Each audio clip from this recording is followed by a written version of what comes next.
Welcome everyone. Today we are diving into the world of influenza, the flu. The virus affects millions each year. But why does it keep coming back in new forms?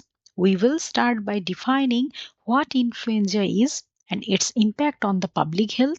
Then we will look at the types of influenza viruses including A, B, C and D. Next we will explore down or break down the structure of the virus, focusing on the key components like hemagglutinin and neuraminidase.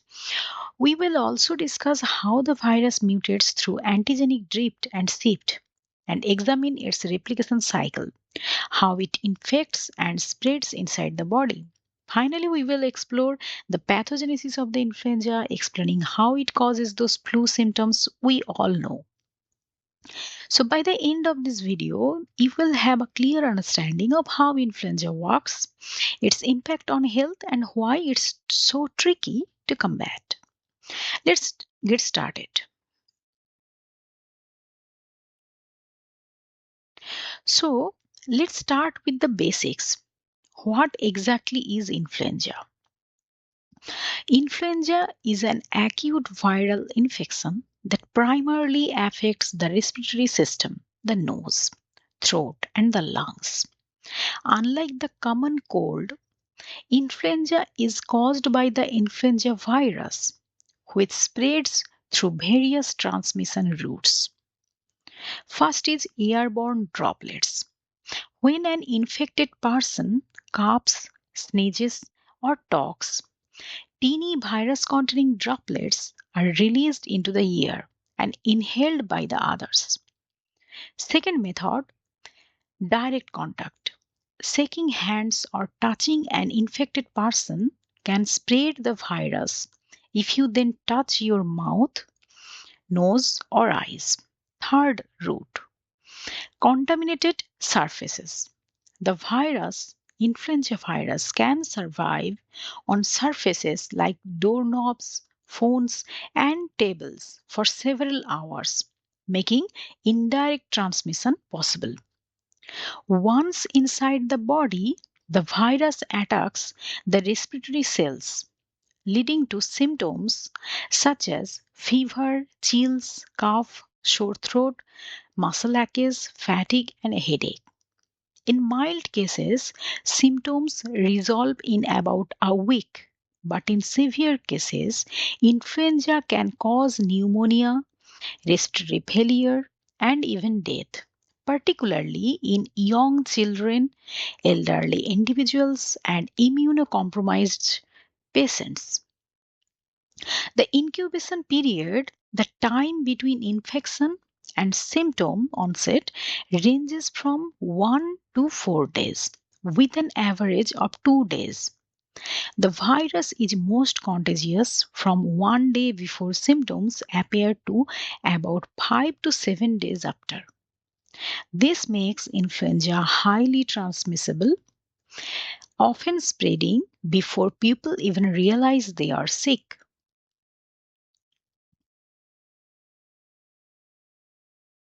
Influenza viruses belongs to the Orthomyxoviridae family and are categorized into four main types: influenza A, B, C, and D.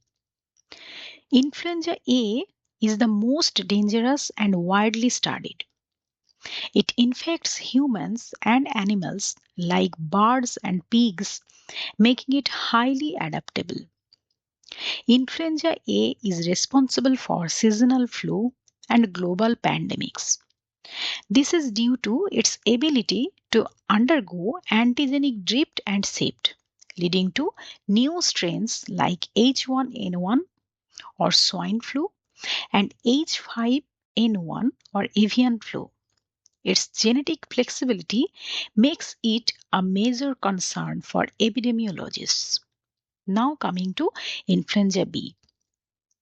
It is less severe than A and only infects humans. While it can cause seasonal flu, it does not cause pandemics because it mutates more slowly. It has two major lineages, Victoria and Yamagata, which are included in flu vaccines. Now, influenza C.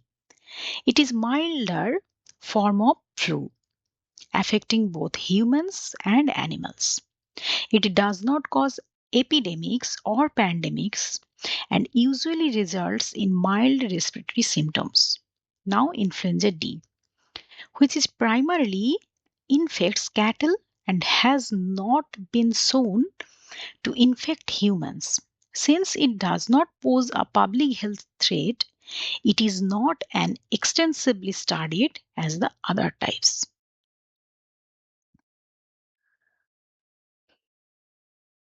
Now that we understand the influenza virus types, let's dive into their structure. The influenza virus belongs to Orthomyxoviridae family and is an enveloped single-stranded RNA virus with a segmented genome. Its unique structure allows it to mutate rapidly, making it a challenge to control. Let's break down the key components of the virus. First one, the envelope. The outer covering of the virus is a lipid bilayer, which it steals from the host cell membrane when it bursts out after replication. Embedded in this envelope are two crucial glycoproteins, hemagglutinin or HA and neuraminidase. Second component, hemagglutinin protein. HA or hemagglutinin protein is responsible for the virus attaching to host cells. It binds to sialic acid receptors on the epithelial cells of the respiratory tract, allowing the virus to enter through endocytosis process. This is one of the most important viral antigens, and its variations determine different subtypes of influenza A, such as H1N1, H3N2. There are 18 known HA subtypes, H1 to 18. Now, the third component is neuraminidase or NA protein. Once the virus has replicated inside the host cells, it needs to exit and infect other cells. This is where neuraminidase comes in. It cleaves sialic acid residues, releasing new virus particles. This is the target for antiviral drugs like oseltamivir or Tamiflu.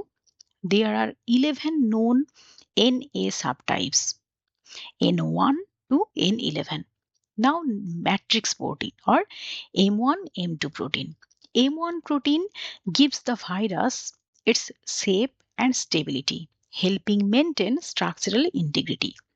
M2 protein forms ion channels that help with uncoating the viral RNA inside the host cell, allowing the infection cycle to continue. This is the target for amantadine and rimantadine, though some strains have developed resistance. The RNA genome. The genetic material of the virus is stored as RNA in the segments. Influenza A and B have 8 RNA segments. Influenza C has 7 RNA segments. These segments makes the virus highly adaptable because they can recombine with RNA from other influenza strains in a process called reassortment, leading to the emergence of new potentially dangerous strains. Now, nucleoprotein. This protein wraps around the viral RNA, protecting it and ensuring proper replication. RNA polymerase complex or PB1, PB2 and PA. The virus cannot copy its own RNA without these polymerase proteins. They help transcribe and replicate viral RNA inside the host cells.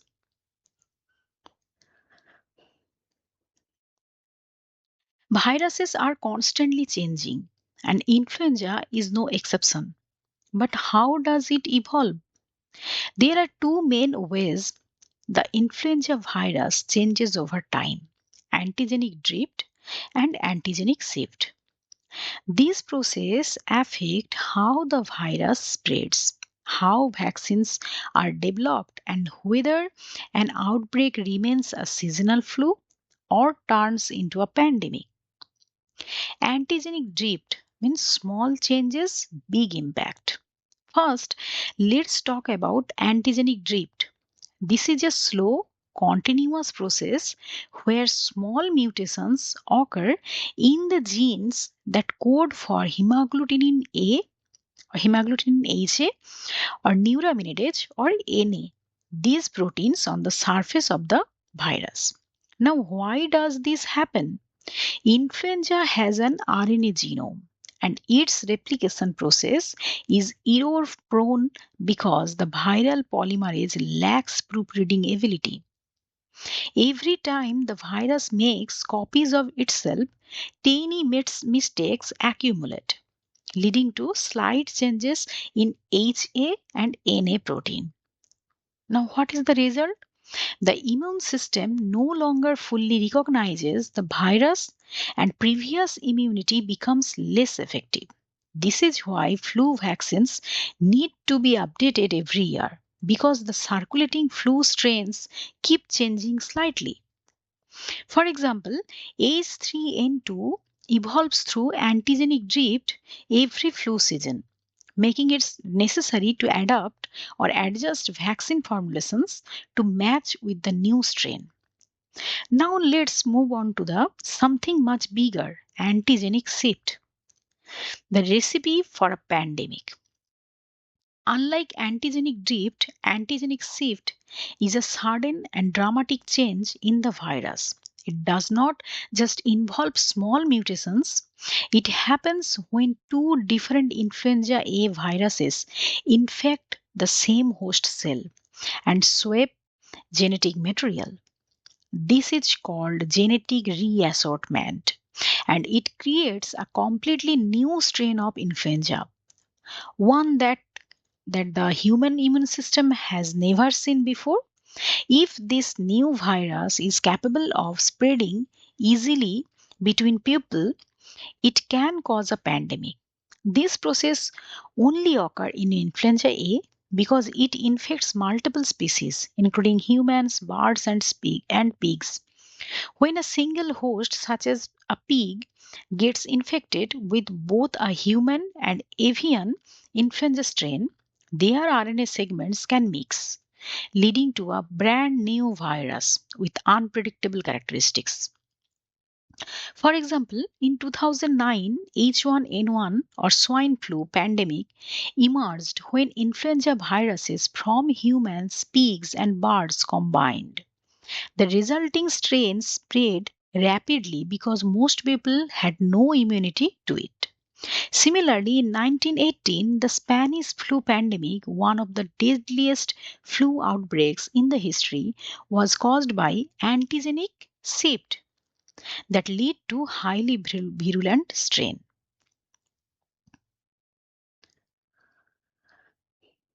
Now that we know how influenza mutates and evolves, let's take a closer look at how the virus actually infects our body and replicates inside our cells. Influenza is a RNA virus and its replication cycle follows several steps: attachment, entry, uncoating, replication, assembly, and release. So, the step 1, attachment. The virus finds its target. The process begins when hemagglutinin, a protein on the surface of the virus, binds to sialic acid receptors on the human respiratory cells. Understand? These receptors act like locks, and HA acts as a key that allows the virus to attach. Interestingly, different influenza viruses have different receptor preferences. Human influenza prefers alpha 2 6 linked sialic acid, which is found in the upper respiratory tract.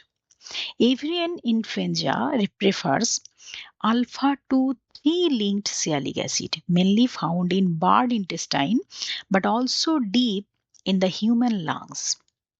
This explains why some bird flu viruses does not easily infect humans. Our upper respiratory tract lacks the right receptor for them. However, if an avian virus mutates to recognize human receptors, it could lead to a dangerous new flu strain.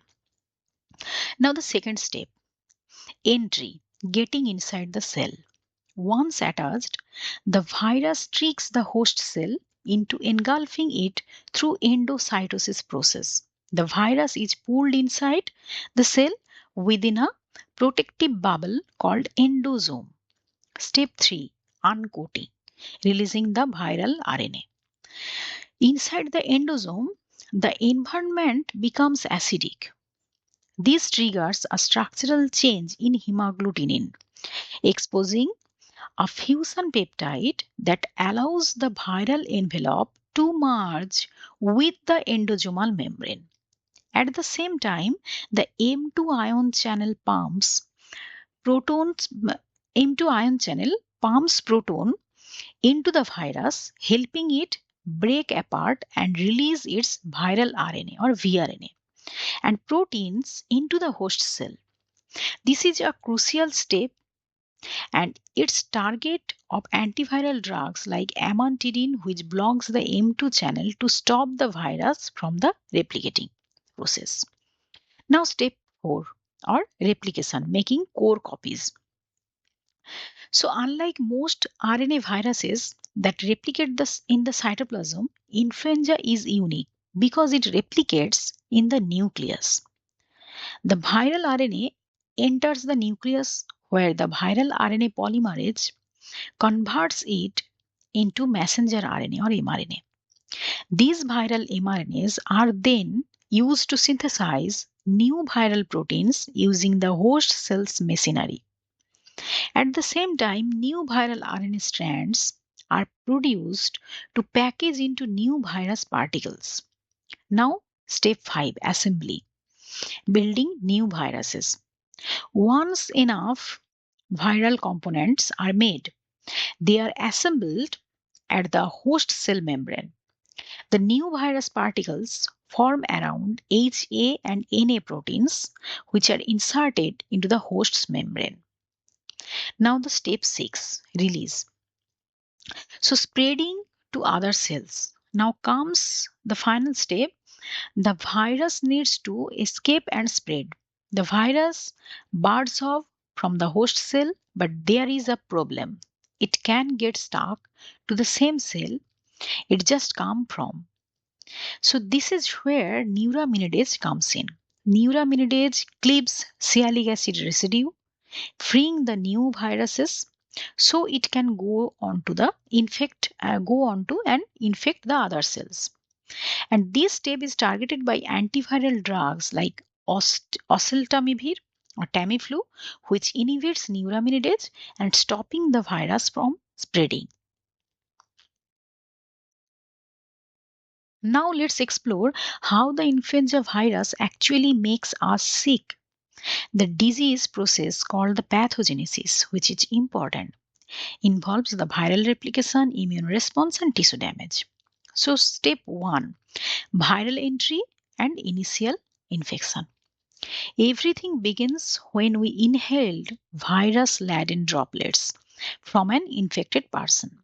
These droplets enter our respiratory tract, where the virus encounters epithelial cells lining the airways. Hemagglutinin binds to sialic acid receptors, allowing the virus to attach. The virus then enters the cell and starts replicating. Step 2, epithelial cell damage. Once inside, the virus hijacks the host's machinery to make more copies of itself. But in the process, it destroys the infected cells.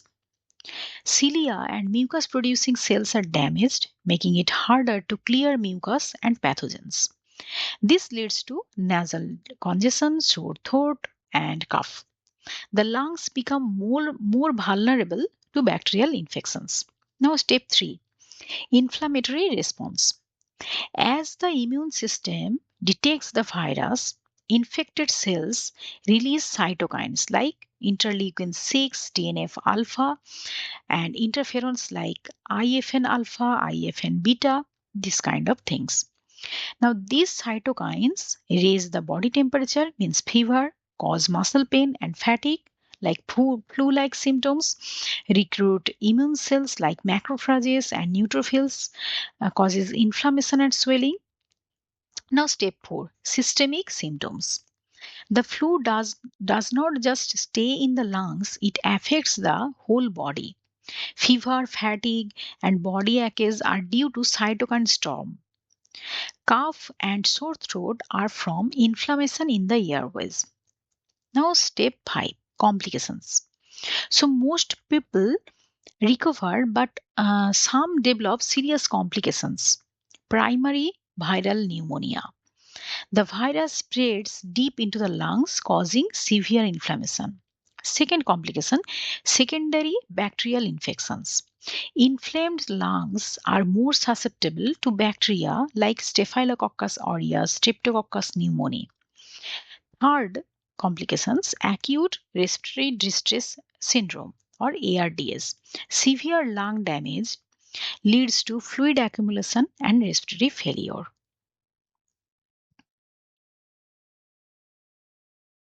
Influenza is a highly adaptable virus, which is why it keeps coming back every year. Our immune system does an amazing job, but because of constant viral mutations, we need vaccines to stay protected. By understanding how influenza infects us, spreads, and is controlled by our immune system, we can make better decisions about prevention, treatment, and vaccination.